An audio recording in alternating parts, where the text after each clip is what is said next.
For more than a half hour, 38 respectable, law-abiding citizens in Queens, New York watched a killer stalk and stab a woman in 3 separate attacks. Her name was Catherine Genovese, and she was just 28 years old. It was just after 3 a.m. when she returned home from her job, parked her car in the adjacent lot where many residents of the neighborhood also parked. As she was walking the 100 feet to her apartment building, she noticed a man at the far end of the lot, near a 7-story apartment house down the street.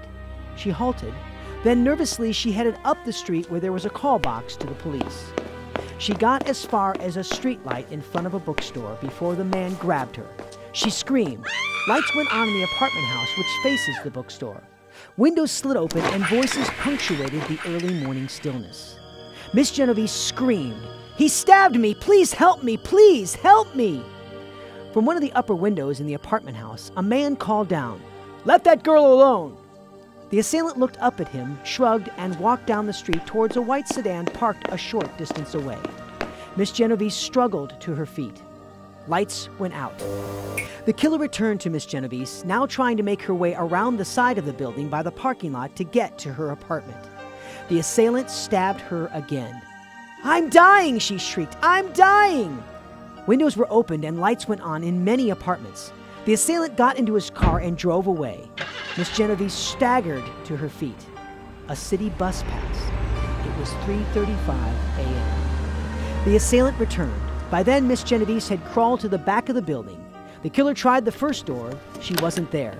At the second door, he saw her slumped on the floor at the foot of the stairs. He stabbed her a 3rd time, fatally. It was 3:50 by the time the police received their first call from a man who was a neighbor of Miss Genovese. In 2 minutes, they were at the scene. Another neighbor, a 70-year-old woman, and another woman were the only persons on the street. Nobody else came forward. The man explained that he had called the police after much deliberation. "I didn't want to get involved," he sheepishly told police.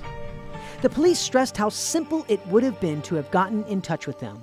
A phone call would have done it. Other witnesses from the neighborhood find it difficult to explain why they didn't call the police. "We thought it was a lover's quarrel. We were afraid. I didn't want my husband to get involved. I was tired and I went back to bed. I don't know why I didn't call." They all seemed aware of the fact that events might have been different. What about you? Would you have done something to get involved and save that young girl's life? I'm sure all of us would like to think we would.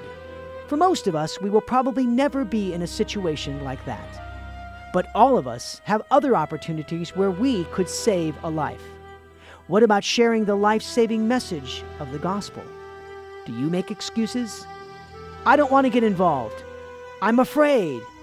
I'm too tired." Someone else will do it. Each of the people in this story most likely came to that same conclusion. Someone else will get involved and call the police. Please don't make that same mistake. Just because you are sitting in a room right now with hundreds of other lifesavers all around you doesn't mean that someone else will do it.